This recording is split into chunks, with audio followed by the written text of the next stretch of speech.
Obrigado. Paz seja com todos, queridos. Muito obrigado pelo carinho.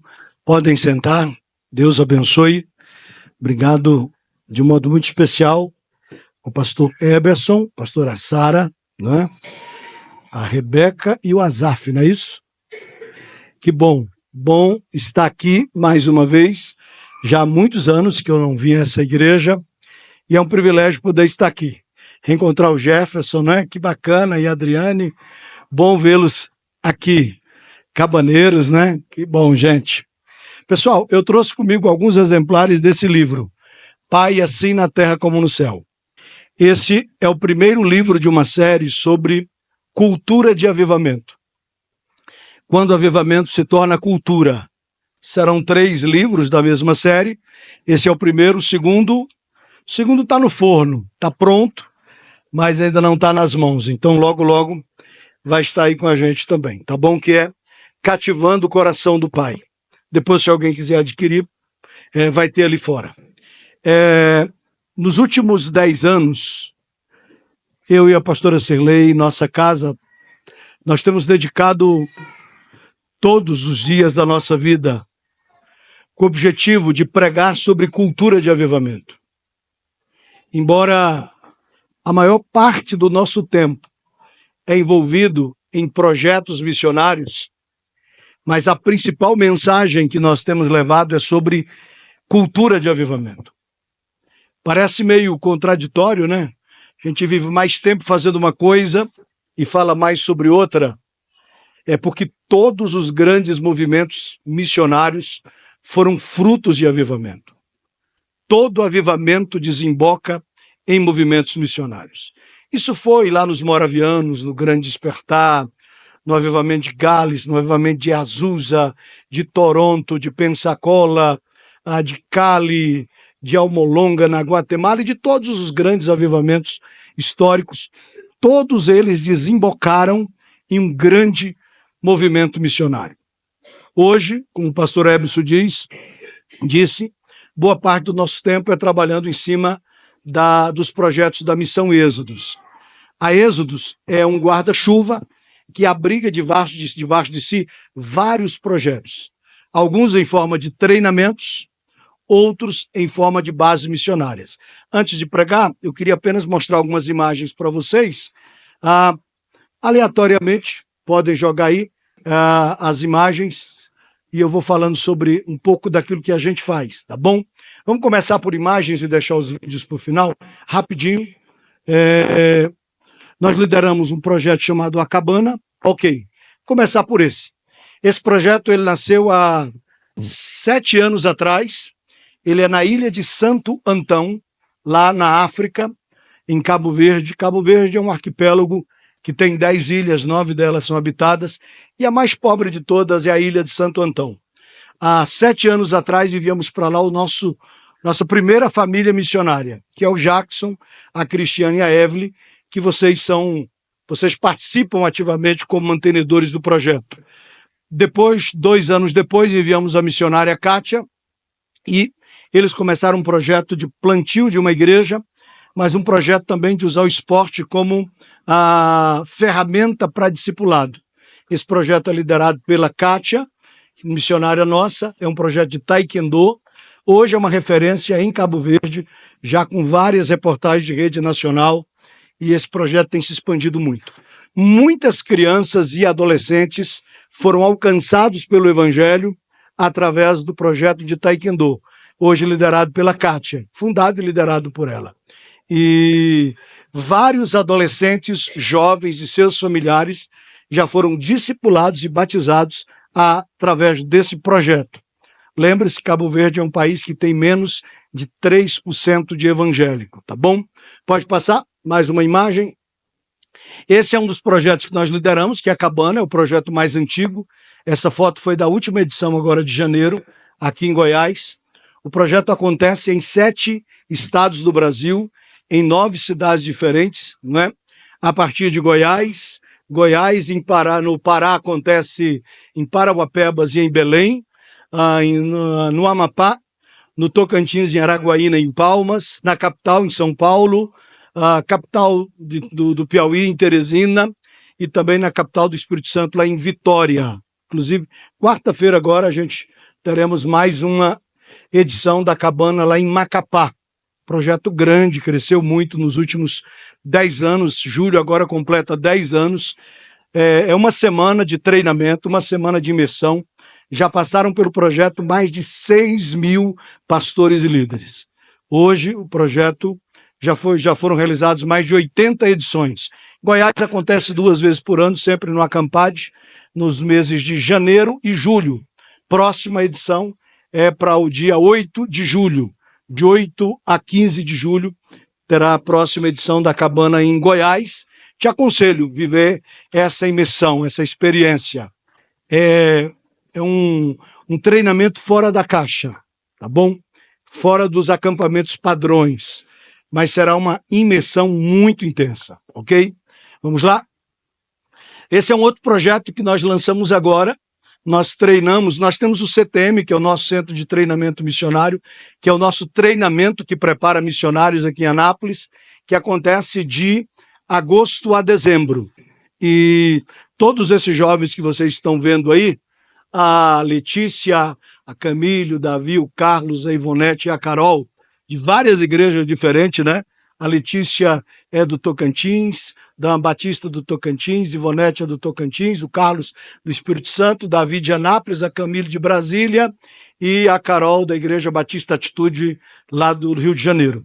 Eles passaram pelo treinamento missionário e agora no mês de janeiro nós abrimos uma base missionária na cidade do Leste, no Paraguai, onde eles estão lá como missionários, já treinados e estão matriculados fazendo o curso de medicina, com o objetivo de, depois de 6 anos, serem enviados para as nações, para onde Deus os mandar como médicos. Para o treinamento de agosto, nós já temos mais 7 outros jovens que estão vindo fazer o treinamento também com esse mesmo projeto. Então, a partir de fevereiro do ano que vem, a turma dobra e cremos que num tempo aí, talvez de uma década, a gente tenhamos aí quem sabe algumas dezenas de médicos indo para lugares onde o missionário tradicional não vai, indo para ambientes onde o plantador de igreja não entra, não consegue visto de acesso, mas o médico, o enfermeiro, o engenheiro e assim por diante consegue, tá bom? É um outro projeto, estamos com grande expectativa com esse projeto, é o projeto mais bebezinho nosso, né? Mas estamos crendo que Deus vai fazer grandes coisas. Está fazendo. Pode passar? Tá, essa é a nossa base missionária na Ilha do Marajó. Nós começamos esse projeto em 2020, vai completar 5 anos, construímos essa base. Além dessa base, nós temos já a construção da casa do casal de missionários. Agora, no mês de janeiro, nós enviamos mais um casal de missionários para lá, o Matheus e a Bruna, foram com um projeto bem específico, a Bruna como técnica de enfermagem. Para vocês terem uma ideia, o atendimento médico mais próximo dessa base nossa está a 5 horas de distância de barco. Então, para chegar aí, são 22 horas navegando a partir de Belém. Então, terra da Adriane, né? Pega um barco, um navio em Belém, navega por 17 horas, chega numa cidade chamada Portel, depois pega um barquinho, navega por mais 5 horas até chegar na baía do rio Anapu, onde está a nossa base missionária. O Jones e a Jennifer, que é o nosso casal de missionários que estão lá, já estão lá há 3 anos e agora nós mandamos mais um casal de missionários, aliás, mandamos mais 3 agora, o Matheus, a Bruna e o Vitor, ok? Daqui a pouco eu vou mostrar um vídeo de uma atividade que eles fizeram ontem. Pode passar? Esse foi a turma do CTM 2024, né? Todos eles aí estão envolvidos. Então, pegando lá de cima a Bruna, da primeira do alto, com o Matheus, o primeiro do baixo aqui do lado esquerdo, o casal, está na Ilha do Marajó. A Ivonete está no Paraguai. A Tassiane começou a faculdade de odontologia em Macapá, mas já começando a desenvolver projetos missionários dentro da universidade. A Cauane faz direito aqui na Uni Evangélica e está envolvido com os projetos da Unimissão. Letícia, Camille e Carol estão no Paraguai. O Lázaro trabalha conosco na base, Mateus, né, está na ilha, o Lázaro conosco, o Vitor está na ilha do Marajó, o Davi está no Paraguai, o Carlos Eduardo está no Paraguai e o Miguel Craô voltou para a aldeia dele, treinado, está servindo na sua etnia, a etnia Craô, lá no Bico do Papagaio, né? De uma das aldeias indígenas que ele tem desenvolvido o projeto lá. Ok? Pode passar? Acho que de imagens foram essas, né? Vídeos. Vou mostrar só 2 vídeos. Os 2 foram feitos ontem nas atividades. Pode passar qualquer um deles. Esse foi da África, da Ilha do Fogo, onde o Wellington, a Priscila e a Gabi, se tiver áudio, pode soltar. Jesus. Eles estão servindo na Ilha do Fogo, que é uma das ilhas de Cabo Verde. O Wellington, a Priscila e a Gabi, uma bebê de 3 anos agora, já vai para o 2º ano que eles estão lá, desenvolvendo um projeto lindo. Quando eles chegaram no local, tinha mais de 2 anos que não entrava nenhuma criança na igreja, e eles estão fazendo um trabalho lindo, maravilhoso. O Jefferson e a Adriane trabalharam com eles, né, lá em Belém. Casal fantástico. Ilha do Fogo é uma das ilhas mais isoladas, a 600 quilômetros do litoral do continente, mar adentro, oceano adentro, ok? E o outro projeto foi lá da Ilha do Marajó, projeto também realizado ontem. Hoje a nossa manhã por aqui foi bem agitada, cheia e divertida. E esse não é o meu lugar. Recebemos 40 crianças e adolescentes para o nosso estudo bíblico semanal. Foi pura energia do começo ao fim. Um novo lar. Um novo lar. Teve aula, lanche caprichado, muita brincadeira na quadra e até um momento inesperado onde tivemos que fazer um curativo em uma bebezinha. No meio de toda a correria, uma coisa é certa. Cada sorriso, cada conversa e cada oração fazem tudo valer a pena por aqui. E é pra lá que eu vou. Provérbios capítulo 22, versículo 6 diz: ensina a criança o caminho que deve andar. E é isso que seguimos fazendo por aqui, porque sabemos que nisso Deus está agindo. Nosso Deus é um Deus que muda gerações. Nossas crianças e adolescentes de hoje são os líderes de amanhã.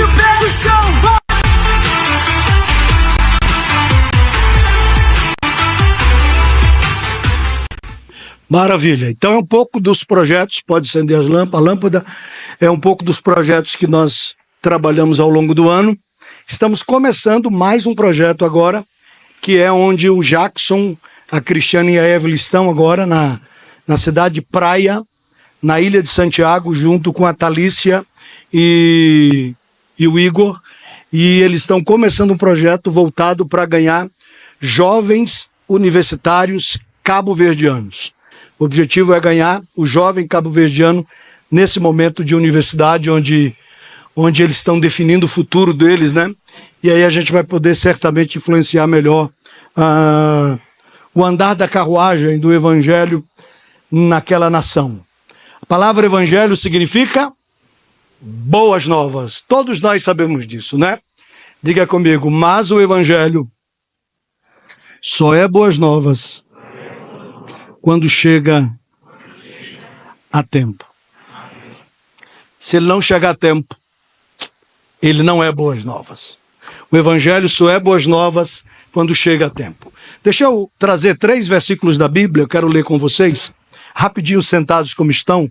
Gênesis 1 e 27, se puder jogar aí. Vamos pegar Gênesis 1 e 27, depois vamos para Atos 1 e 8 e Apocalipse 22 e 17. Vou fazer uma conexão rápida para a gente conversar um pouco sobre missões da forma mais prática possível, tá bom? Gênesis 1 e 27. Assim Deus criou o ser humano, a sua imagem, a imagem de Deus os criou, homem e mulher os criou, versículo 28, por favor. E Deus os abençoou. Deus os abençoou e disse. Então, essa ordem que Deus dá para eles é uma ordem que já vem com a bênção dos céus. Essa ordem, ela já tem a bênção no combo. sejam fecundos, multipliquem-se, encham a terra, sujeita-na. Preste atenção, fique com esse texto aí rapidinho. Bem, depois você vai ler Gênesis e vai ver que Deus plantou um jardim na região do Éden. Então, só para a gente entender uma coisa. Gênesis 1 e 2, não precisa colocar, diz assim, ó, a terra estava, ou a terra se tornou, ou a terra veio a ser, a terra estava sem forma e vazia, e havia trevas sobre a terra. Então, o estado da terra é um estado caótico. No meio desse estado caótico, tinha uma região chamada Éden. O Éden não era toda a terra, era só uma região de toda a terra. E dentro dessa região, chamada Éden, Deus plantou um jardim. O jardim não era nem todo o Éden e nem toda a terra. O jardim foi plantado na região do Éden. Todos entenderam? Está claro isso? Então, para a gente entender, o Éden não era o jardim. O Éden era a região que abrigava, num pedaço dele, um jardim.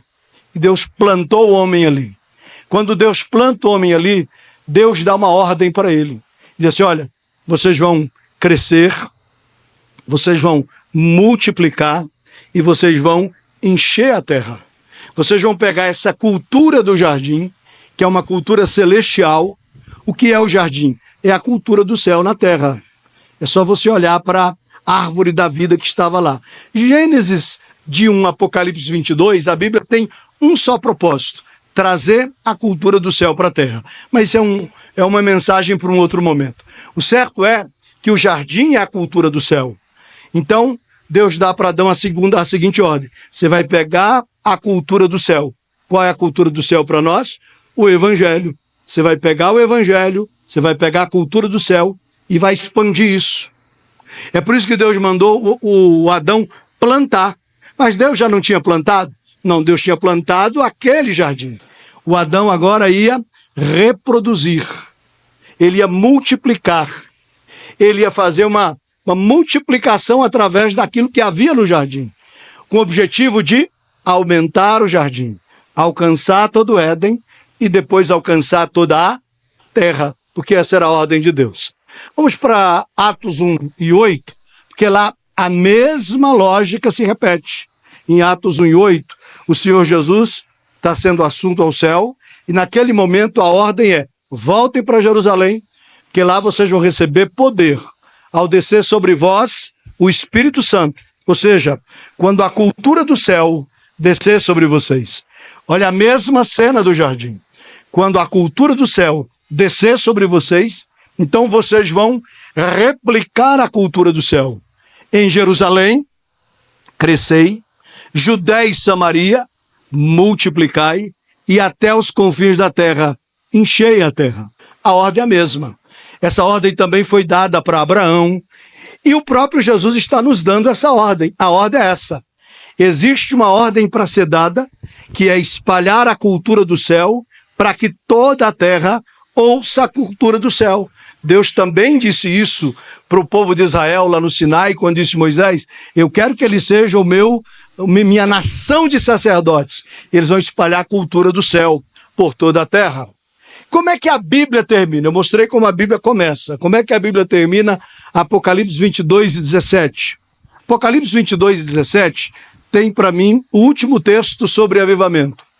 O último texto do avivamento é Apocalipse 22, 17. Por quê? Porque lá diz assim: o Espírito e a noiva dizem, vem.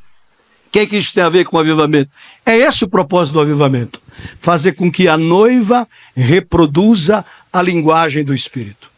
Fazer com que a noiva diga a mesma coisa, na mesma frequência, na mesma sintonia que o Espírito está dizendo.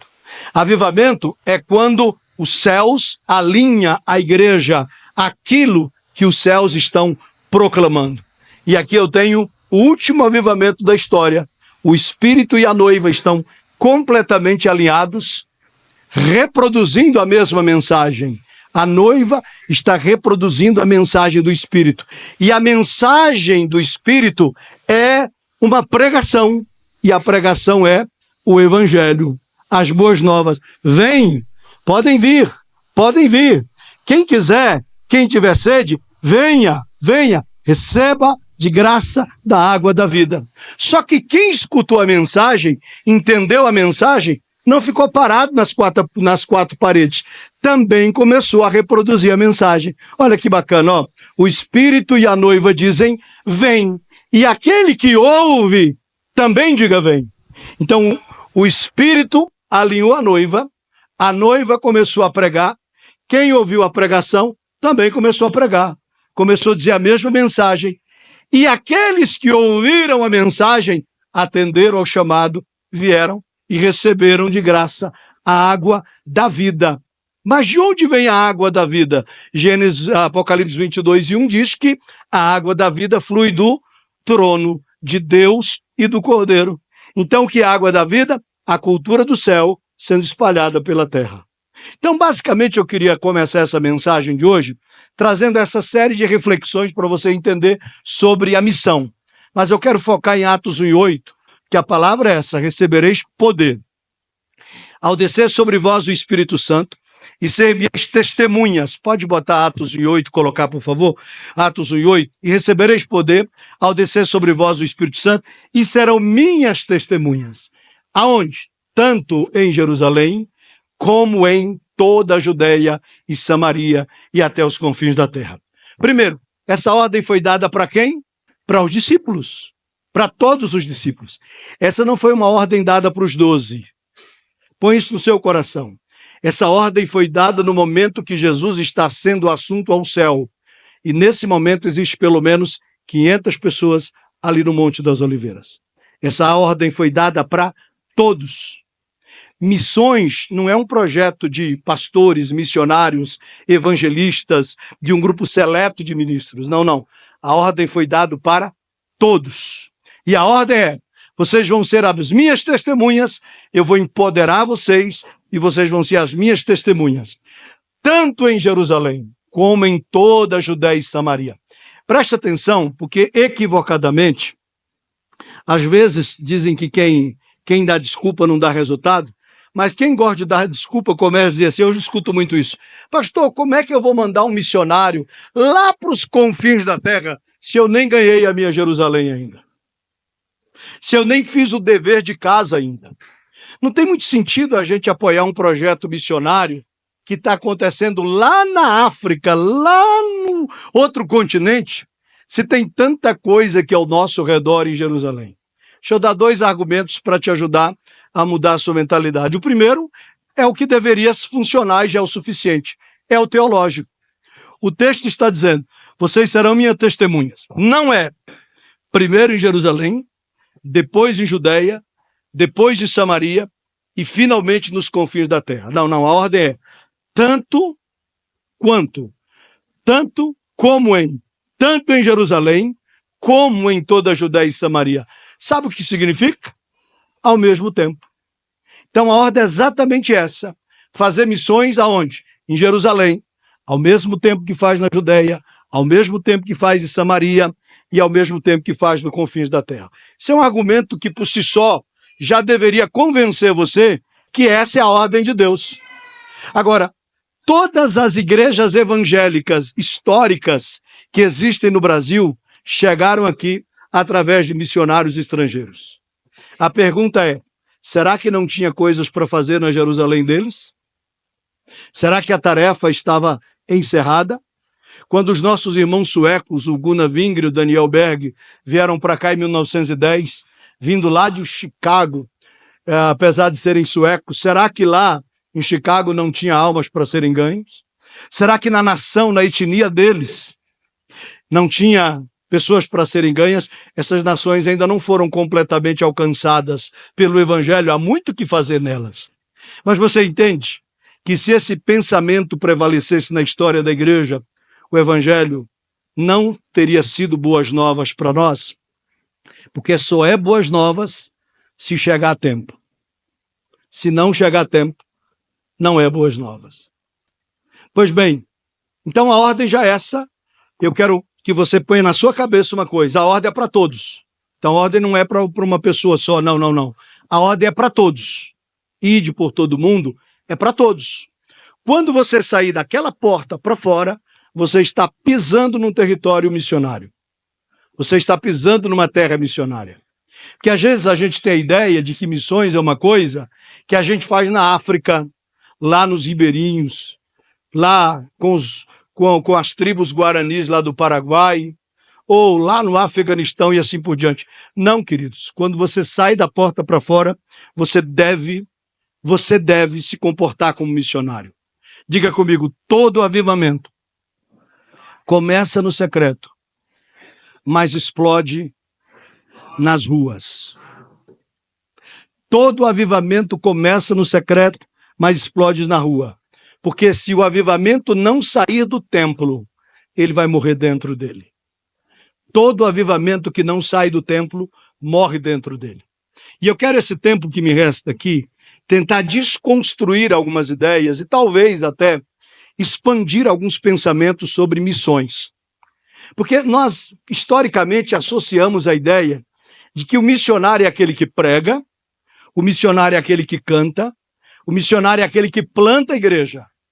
Por alguma razão, nós associamos o trabalho missionário ao microfone. Pastor, será que eu posso ser missionário se eu não sei pregar? Se eu não sei tocar? Se eu não sei cantar?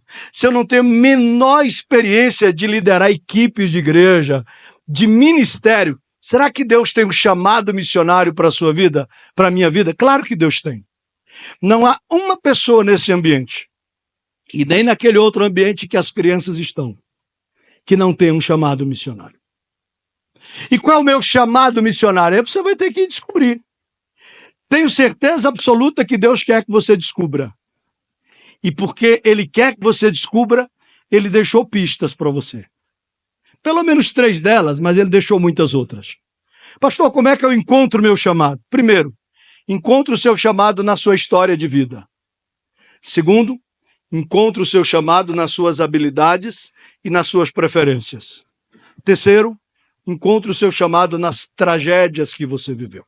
Se você pegar esses 3 pontos aí, fatalmente você vai encontrar o seu chamado. Por exemplo, veio fazer cabana em Goiás alguns anos atrás, um casal de pastores que estavam desiludidos, abandonados, entregaram a igreja. Ele tinha dito que nunca mais pregaria, dizendo que Jesus curava, porque Jesus não curava. Porque a filha deles, a Jéssica Amanda, uma jovem líder, uma missionária extraordinária de 20 anos de idade, adoeceu, foi hospitalizada e morreu em 72 horas. O pai, desanimado, entregou o ministério, a mãe entregou o ministério, entregaram a igreja. Alguém falou sobre a cabana, eles vieram bater em Goiás.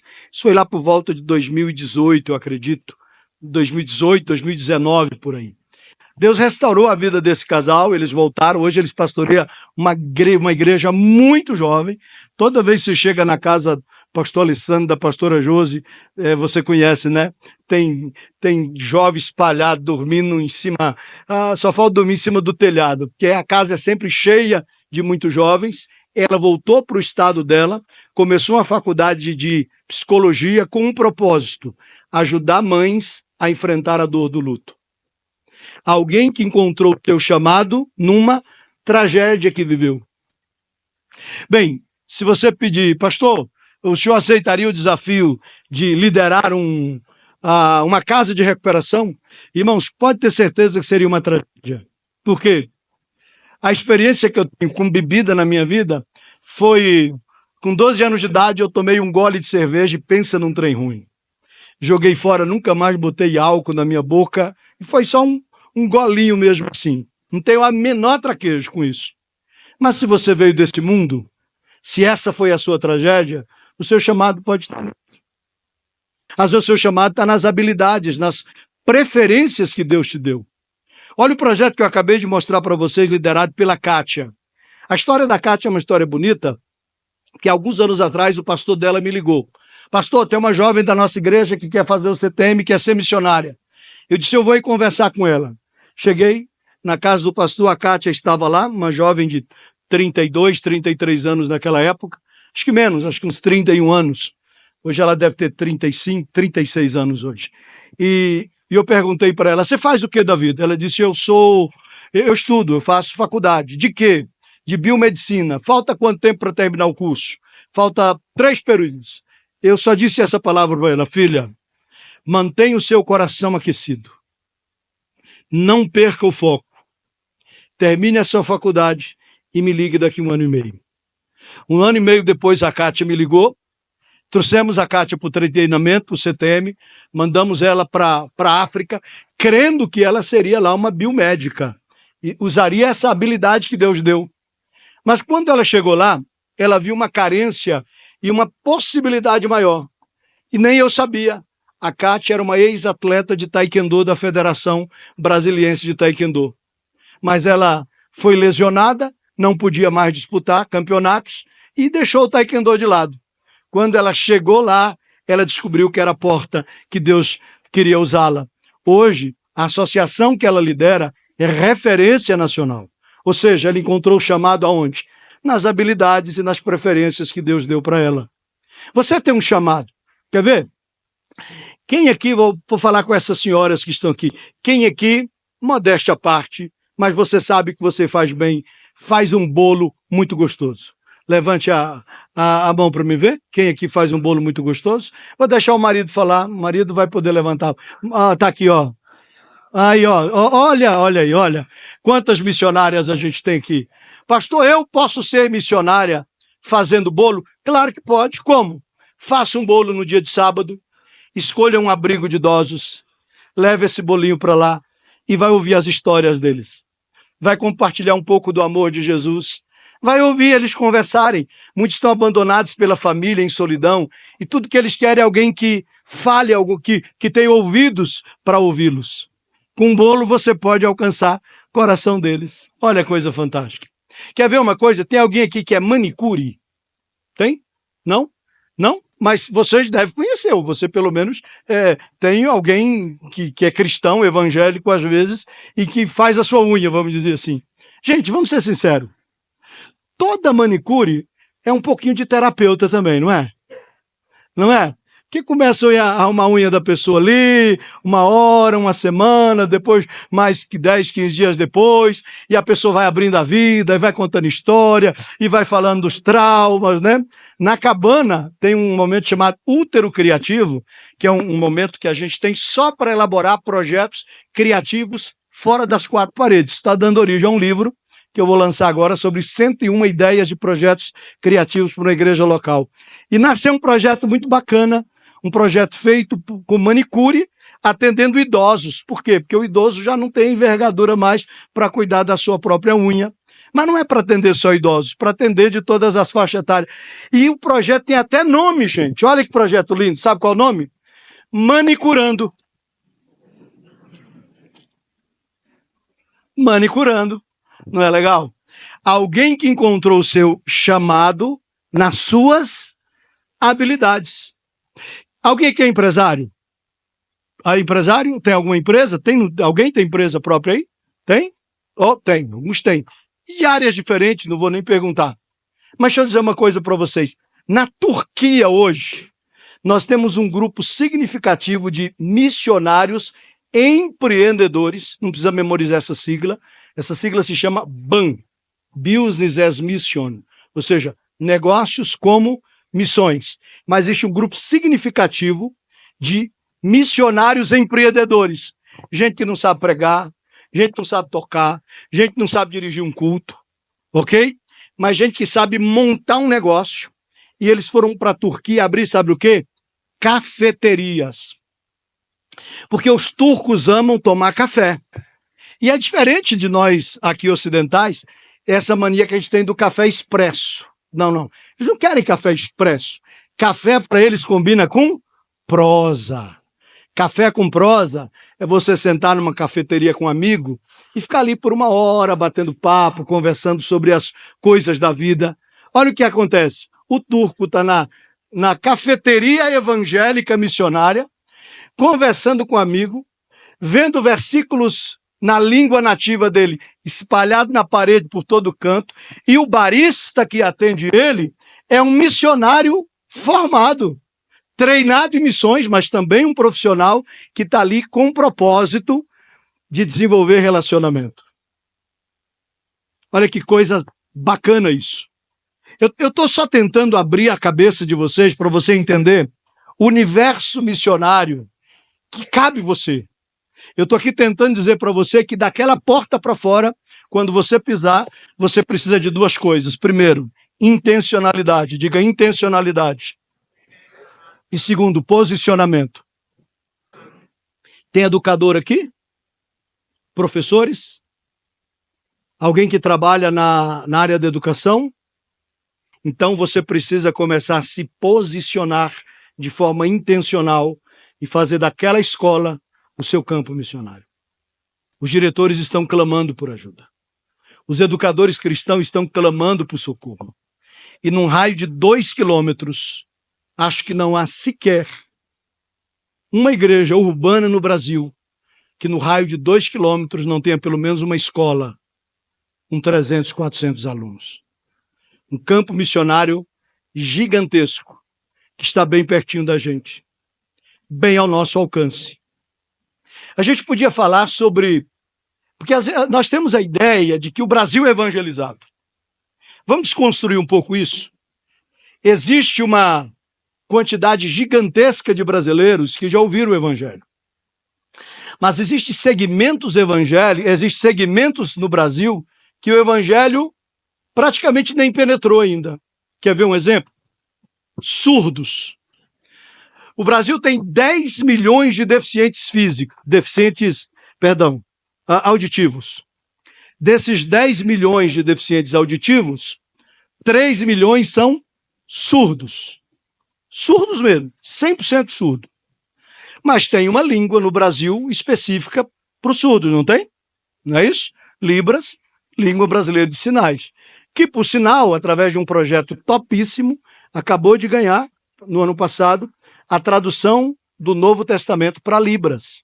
E já começou um processo de tradução do Antigo Testamento, mas hoje você pode abrir o seu celular, tem um aplicativo chamado Dot Brasil, você pode gratuitamente baixar esse aplicativo e tem gravações em vídeo de todos os textos do Novo Testamento em Libras, para você compartilhar com aquele surdo que você conhece que mora na sua rua e assim por diante. O número de evangélicos entre os surdos do Brasil não chega a 2%. Uau!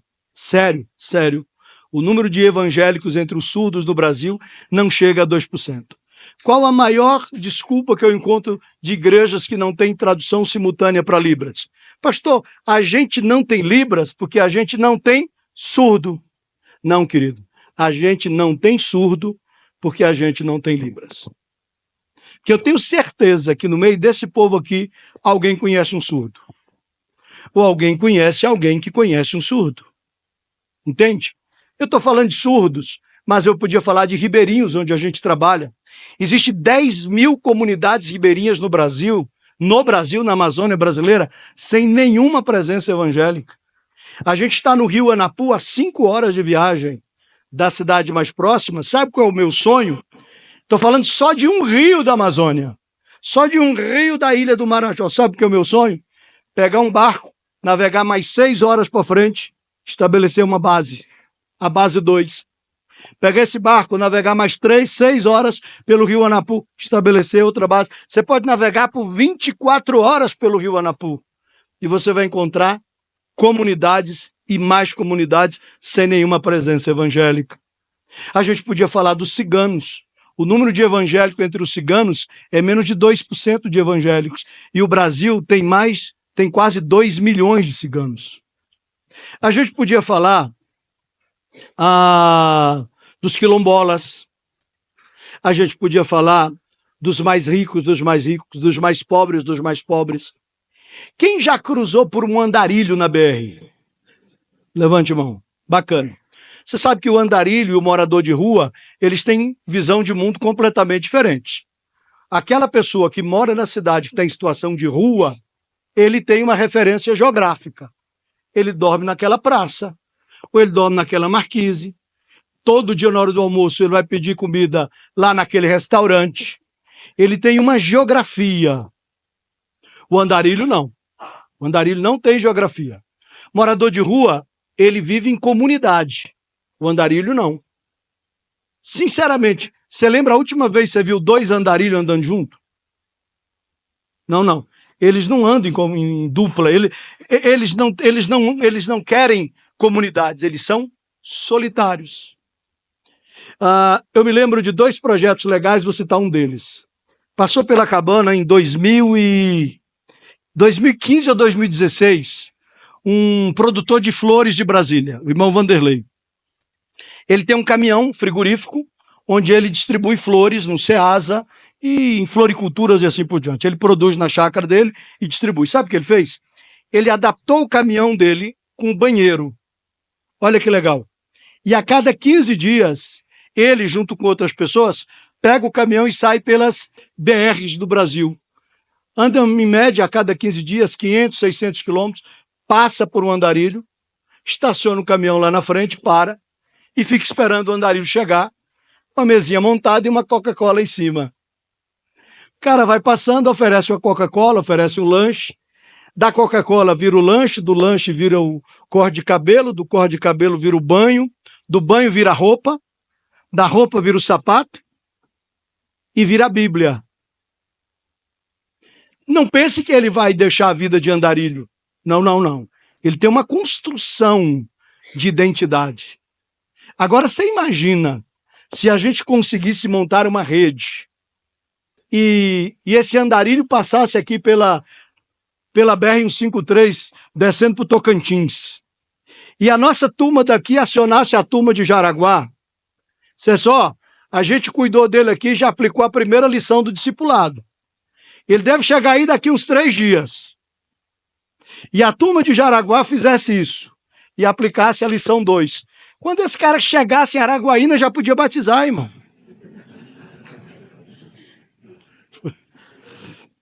Você está entendendo as possibilidades que o reino nos dá? Eu queria que... Eu estou tentando jogar uma bomba dentro de você para mostrar para você que igreja, diga comigo, igreja, só é igreja da porta para fora. E aqui, pastor, aqui nós somos igreja? Não, não, não. Aqui nós somos família. Aqui nós somos irmandade. Aqui nós somos comunidade. Aqui nós somos um centro de treinamento. Igreja não. Igreja é eclésia. E eclésia é chamados para fora. Igreja só é igreja da porta para fora. Eu estou citando aqui rapidinho alguns grupos, alguns segmentos no Brasil, entre os indígenas, por exemplo, não é? Hoje a gente já tem cabaneiros, missionários, né?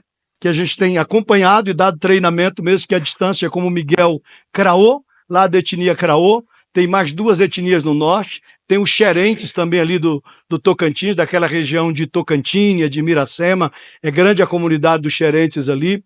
E tem muita gente já trabalhando dentro de algumas aldeias, levando o evangelho. Mas são mais de 300 etnias no Brasil, e a gente não tem porção da Bíblia traduzido para mais de 200 delas. E o que é que a gente está fazendo? Deixa eu dar um exemplo para vocês. Eu tô fazendo um bate-bola lá e cá, eu estou indo lá na África e voltando aqui, para você entender que missão não é só lá, e missão não é só cá. Vou dar um exemplo. Em 2016 eu estive no Senegal. Lá eu conheci o Esdras, que hoje é meu genro, e ele trabalhava numa escola, uma escolinha num bairro chamado Yoff Tongor. Missionário Davi, que fez treinamento com a gente, que está no Senegal, ele conhece bem, ele atua lá nessa região. Lá tinha uma escolinha evangélica, escola de alfabetização. Não sei se essa escola existe, era um projeto da Kairos. Kairos tem um projeto muito bonito lá no Senegal. A gente tem parceria com a Kairos em alguns lugares, inclusive agora, no dia 20 aproximadamente, eles estão correndo atrás de levantar sustento e dinheiro para passagem. Mas nós estamos enviando mais um casal de missionários, a Camila e o Jonathan, para Guiné-Bissau. Serão nossos primeiros missionários lá em Guiné-Bissau. Pois bem, voltando para o Senegal, tinha uma escolinha, E os muçulmanos, estou falando de um país 96% muçulmano, muitos pais muçulmanos preferiam que os seus filhos estudassem na escola cristã do que lá na mesquita. Porque na escola cristã eles tinham melhores rendimentos, melhor aproveitamento educacional e não tinha a palmatória. Sei que isso é uma palavra que muita gente não sabe o que significa. Mas quem tem de 50 a mais aí sabe o que significa a palavra palmatória, né? A gente apanhava dos professores literalmente como forma disciplinar. A senhora viveu o tempo da palmatória? Foi, né? Só nunca apanhou, não. Mas já viu gente apanhar. Ó, pá, era uma reguinha, né? Uma tabinha. Abre a mão. Pois é, isso ainda é comum em alguns países muçulmanos, inclusive do Senegal. As escolas muçulmanas, eles têm a palmatória. Então o pai prefere que o filho estude. Vamos fazer uma hipótese aqui, vamos só pegar uma história aleatória. Isso acontece o tempo todo, eu estou só construindo uma ideia para você entender o que acontece. Vamos imaginar que o pai do Mohamed, um menino de 5, 6 anos de idade, está sendo alfabetizado e o pai está muito feliz porque ele está lá na escola cristã. Tem alguém aqui que é dono de oficina? Oficina de quê? Oficina de carro. Bacana. Pois bem, o negócio está indo bem, viu, rapaz? O Mohamed está feliz, o pai dele está feliz, e o pai dele é mecânico. Só que ele está desempregado. Aí ele saiu procurando emprego, ele achou uma oficina, um centro automotivo lá em Dakar, e o dono do centro automotivo disse assim, é o seguinte, eu sou o líder da mesquita e eu te dou o emprego. Mas eu te dou o emprego com uma condição. Você vai ter que tirar o Mohamed da escola cristã e você vai ter que colocar ele para estudar lá na mesquita. O pai que precisa garantir o pão de cada dia, que nem cristão é, o que ele vai fazer? Vai tirar o Mohamed. E a gente perdeu a oportunidade de ganhar o coraçãozinho daquela criança para Jesus. Mas o Senhor podia resolver esse problema para nós. Porque se o senhor tivesse montado uma filial da sua oficina lá em Dakar, era o senhor que ia dar o emprego para o pai do Mohamed. E a gente ia garantir que o Mohamed ia crescer recebendo a palavra de Deus. E daqui 15, 16 anos, o Mohamed era um missionário. E sabe quem produziu isso? Você e a sua empresa missionária. Você não seria menos missionário do que aquele que foi plantar a igreja. Você entende? Dá para entender que há espaço no universo missionário para todo mundo que está nesse ambiente. Pastor, qualquer coisa, irmão. Vou dar um exemplo. A cabana no Espírito Santo é feita na igreja, o check-in, a saída para a cabana, é na Igreja Viva. O pastor da Igreja Viva é o pastor Ivan. O pastor Ivan é um cara fora da caixa. Então, assim, ele já era fora da caixa. Acho que juntou o TDAH dele. Então, assim, ele é acelerado. Quando eu estou conversando com ele, volta, Ivan. Aqui, Ivan, volta, nós estávamos aqui, Ivan. Você já virou esquina, nós estamos aqui ainda. Quando eu cheguei lá, a igreja estava literalmente dividida no meio. Eu usei esse lado de cá para fazer o check-in do pessoal que ia para a cabana, porque essa ala de cá estava forrada de tatame e estava tendo aula de jiu-jitsu. Escandaliza, né, isso? Em alguns ambientes assembleanos que escandalizaria. Estou mandando ninguém, nem falando para vocês fazer isso. Estou falando de alguém que é fora da caixa. Ah, é? Então eu estou em casa. Sabe de uma coisa? Ele era o sensei, hoje ele já formou um monte de gente, ele só supervisiona tudo. Inúmeros obreiros que ele tem hoje vieram para a igreja através do jiu-jitsu. 70 dos adolescentes vieram do jiu-jitsu. Você entende o que é você perceber em uma igreja fora da caixa? Ainda no Espírito Santo tem uma outra igreja, eu achei muito legal a tirada deles. Eu nunca vi uma igreja com esse nome. Sabe qual é o nome da igreja deles? Nossa Igreja. Bem grande a placa, Nossa Igreja. Você vai para onde hoje? Hoje eu vou lá para a nossa igreja. Muito legal isso, pastor Clériston, cara top. Eles têm um projeto de jiu-jitsu muito bom. Mas tem uma menina lá, uma cabaneira, que ela lidera um projeto de dança, de aulas de dança na igreja, nos espaços que tem lá. E todo final de ano eles fazem um espetáculo de dança. Pois se quiser eu mando o link para você ver. Gente, eu estou falando de uma produção profissional que não perde em nada para os shows de dança que tem nos teatros mais importantes do Brasil e feito com garotos e garotas de periferia. E muitos desses meninos e meninas estão sendo discipulados e ganhos para Jesus através da dança. O que é isso? É você pensar fora da caixa. Eu fiz faculdade há muitos anos atrás, na UNB em Brasília. Passou pela cabana um rapaz chamado Wesley Filho.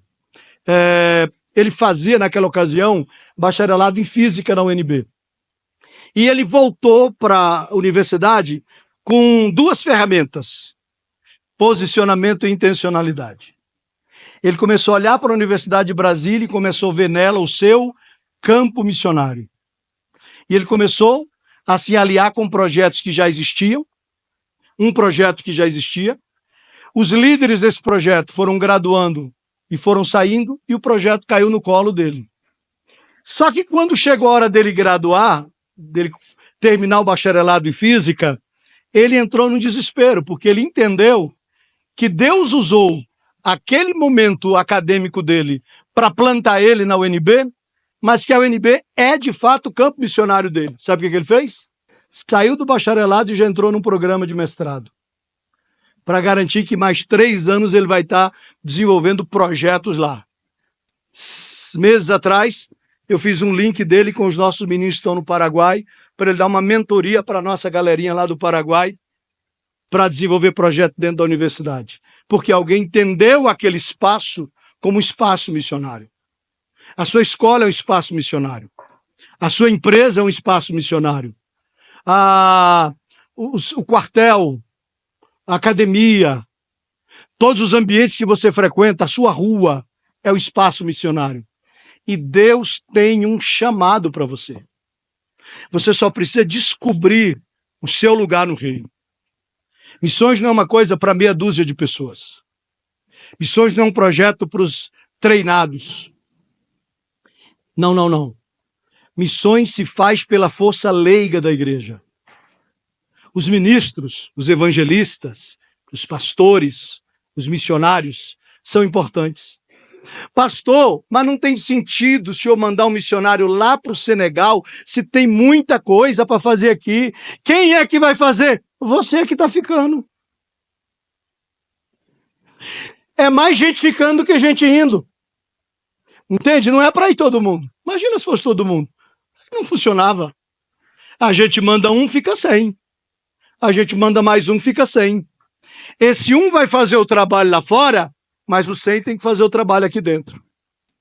O 100 tem que sair daquela porta entendendo uma leitura de mundo e se encaixando dentro dele com intencionalidade.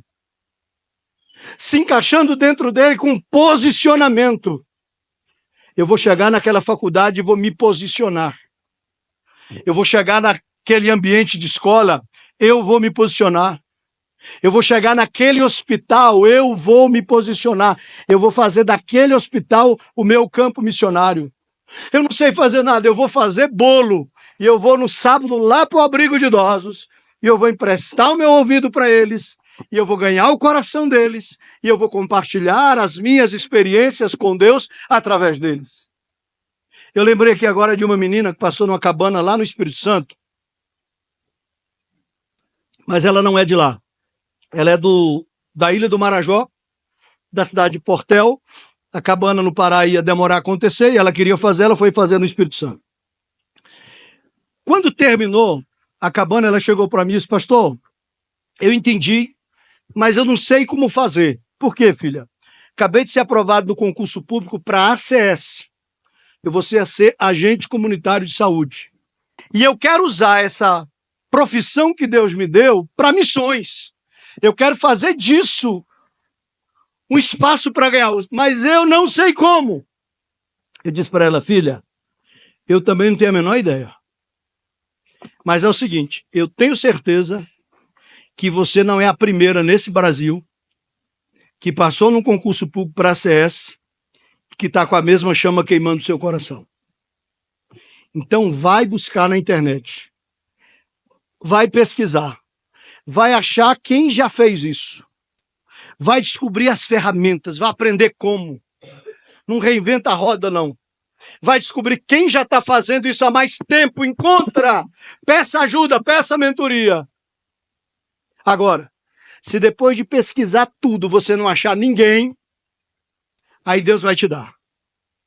Deus vai te dar as ferramentas, Deus vai te ensinar, Deus vai te dar as estratégias. Porque daqui uns dias, uma outra pessoa vai lá na internet procurando alguém e vai achar você. E você não teve mentoria para quem te ajudasse, você vai ajudar quem vir depois. Ela voltou para a cidade dela, a estratégia legal que Deus deu para ela. Ela reuniu as irmãs do coque, as irmãs de oração, e disse, gente, é o seguinte, eu preciso de um batalhão, eu preciso de um exército. E eles montaram um exército. Ela entra na casa da pessoa, na comunidade, fazendo trabalho de agente comunitário de saúde, conversa, bate papo, faz o trabalho profissional dela, levanta as demandas, às vezes tem um doente lá, e ela chega para o dono da casa, olha, já terminei meu trabalho, eu não posso sair sem falar uma coisa para você. Jesus pode curar essa pessoa. E lá na minha igreja tem uma turma que ora. Se você me autorizar, eu vou pedir minha galerinha para orar pela cura dela. Sabe o que ela faz? Sai da casa, já manda o zap para as irmãzinhas. Gente, o alvo dessa semana é fulano de tal, o problema é esse, e a gente não vai dar descanso para Deus até a resposta vir. Você está entendendo alguém que entendeu a sua profissão como um chamado de Deus? E hoje ela está testemunhando muitos milagres que Deus está fazendo dentro das casas, dentro dos lares, através de um chamado que Deus entregou para ela. A pergunta é, e você? O que você vai fazer com isso? O que você vai fazer com todas essas informações que eu passei? Eu podia passar aqui 3 horas falando sobre isso. Falando sobre projetos que vocês poderiam desenvolver com cadeirantes, que fica sozinho lá na casa. Boa parte das nossas igrejas, muitas delas não têm nem acessibilidade. E a gente vai fazer o quê? Vai reclamar? Não. Junta uma turma dessa aí e faz um piquenique lá na praça. Pega eles. Ou leva eles para tomar um banho na piscina, num clube. Dá dignidade para as pessoas. Aqui em Anápolis aconteceu alguns anos atrás um projeto muito bacana que um cabaneiro fez. Achei lindo o projeto. No Natal, ele arrumou uma região aqui do Jundiaí e ele fez uma mesa muito bonita no meio da rua. Toalhas, velas, negócio granfino. Contratou garçons e convidou os moradores de rua para vir participar da ceia de Natal. Claro que ele deu na ceia de Natal a mesma comida que ele comeria em casa. Que a gente tem mania, né? A gente quer comer o Chester, mas quer dar sopa. Não tem problema dar sopa, mas ninguém come sopa no Natal. E ele fez uma coisa muito bonita, chamou os moradores de rua da região para poder participar da ceia, deixou uma cadeira vazia e disse para todos eles, essa cadeira, vocês não estão vendo, mas Jesus está aqui ceando a ceia de Natal com a gente. Dando dignidade para essas pessoas. Um outro projeto também aconteceu aqui, estou lembrando de projetos que já foram realizados aqui na região. Eu tenho N projetos que eu poderia citar para vocês. Tem uma galerinha lá de Canaã dos Carajás que se veste de palhaço e vai para dentro da ala infantil dos hospitais para alegrar o coração das crianças que estão hospitalizadas.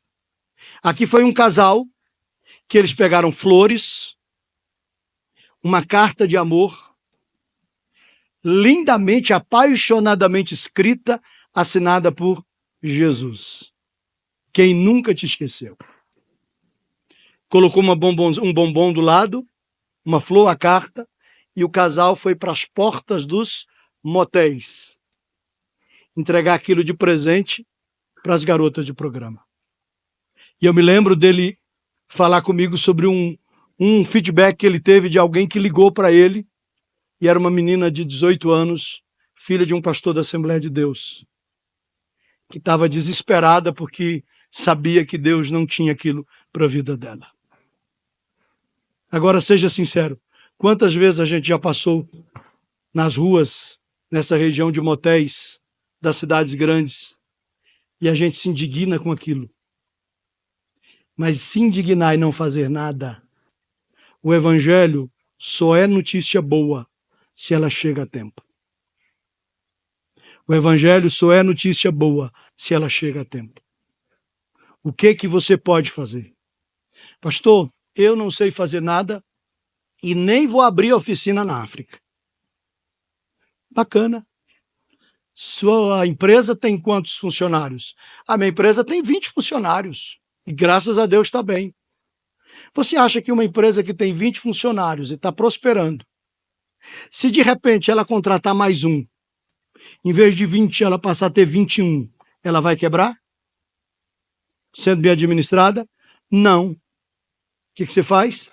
Você pega um jovem missionário, como o Jonathan ou a Camila, que está indo para a África, ou qualquer um desses meninos que querem fazer medicina ou querem ser missionário em outros países. Pega o Jonathan, por exemplo. Jonathan, você vai ser funcionário da minha empresa.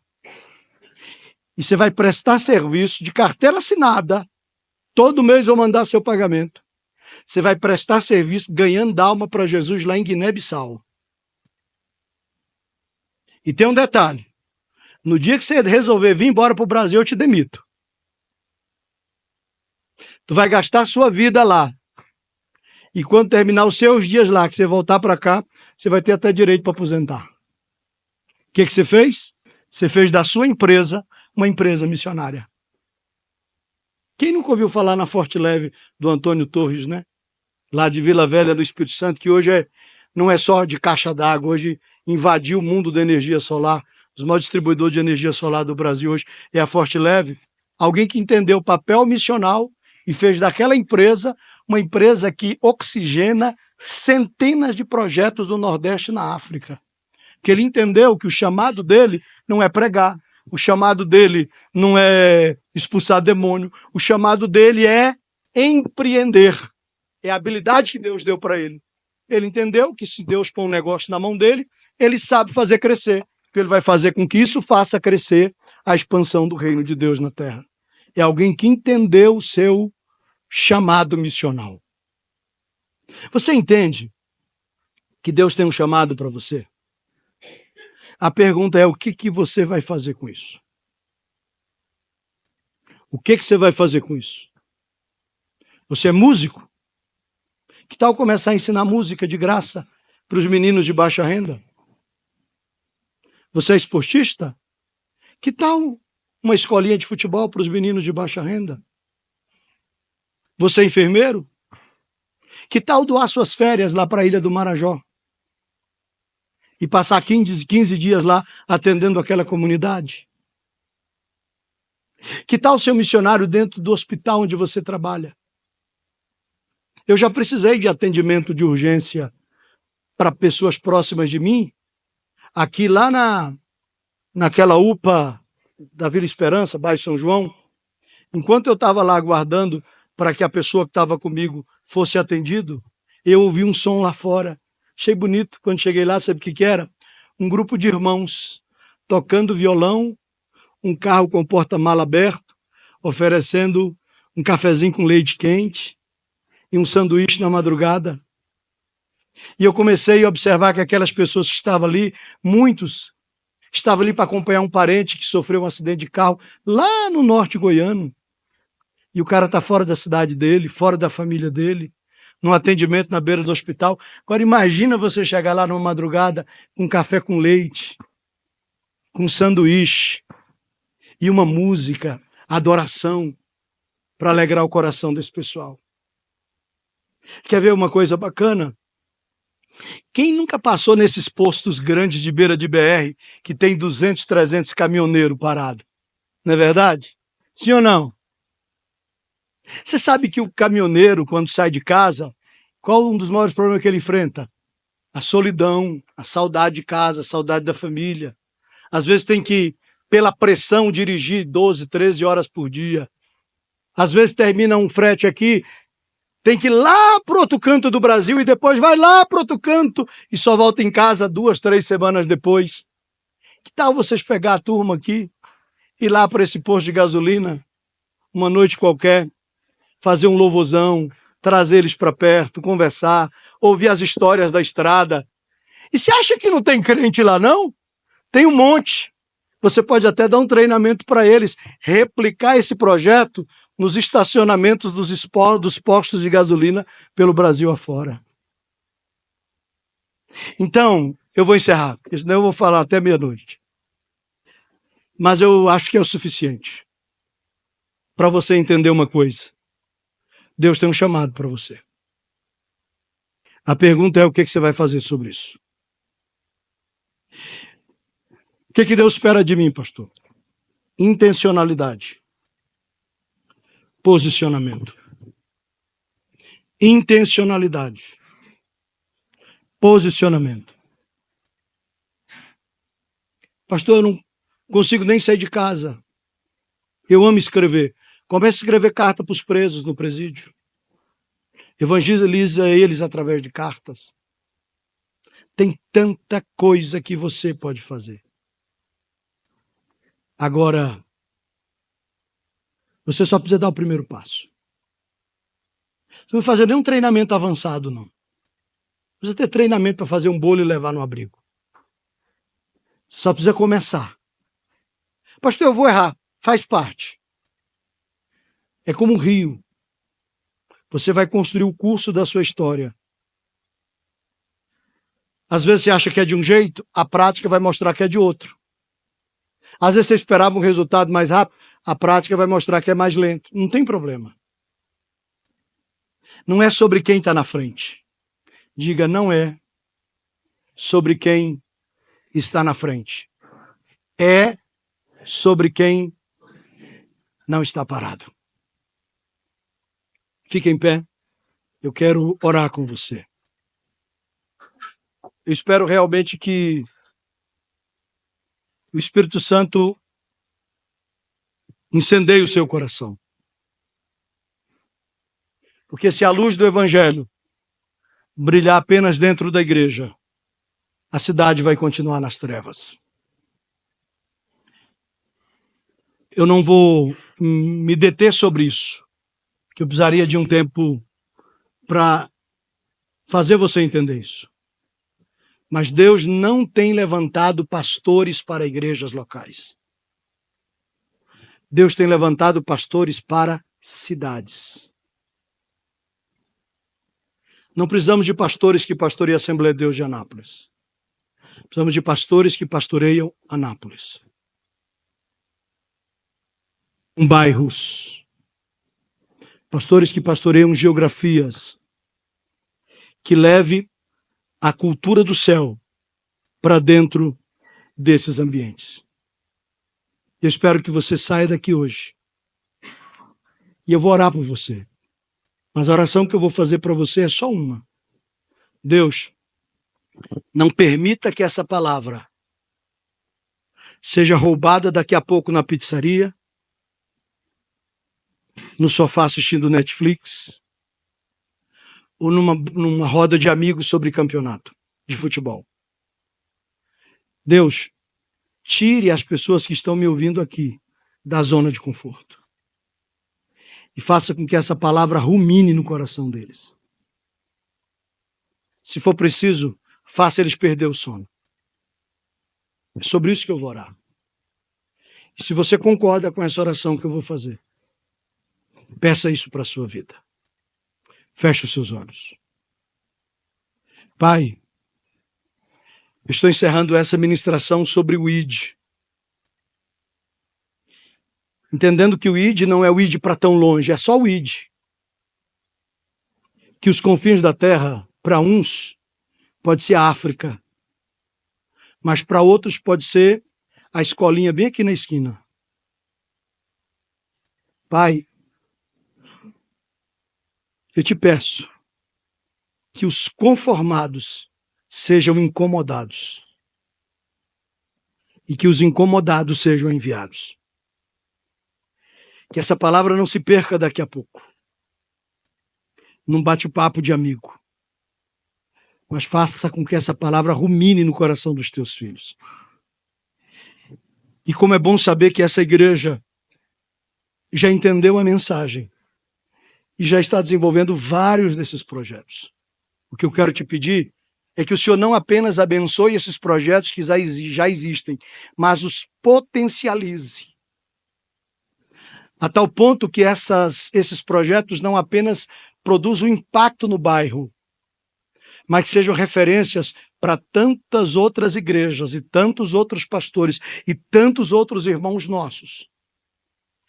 Que pastores venham de longe para entender o que o Senhor está fazendo aqui.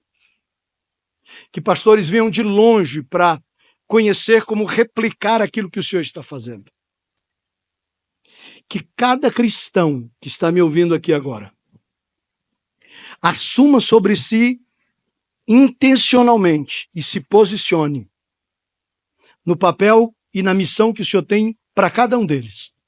Ao sair dessa porta, alguns o Senhor vai dar sonhos, outros o Senhor vai dar visões, outros eles vão estar assistindo uma reportagem e uma faca como que penetrante na alma vai convencê-los dizendo, é isso, é aqui, para isso é que eu fui chamado. Mas que nenhum deles saiam daqui sem descobrir nas próximas horas, nos próximos dias e nas próximas semanas o propósito para o qual eles existem. E que eles possam não apenas descobrir, mas possam viver preso a ele e morrer por esse propósito, se for necessário. É essa oração que eu te faço hoje, Pai. Em nome do Senhor Jesus. Amém. Deus abençoe, pastor Eberson, pastora Sara. Muito obrigado.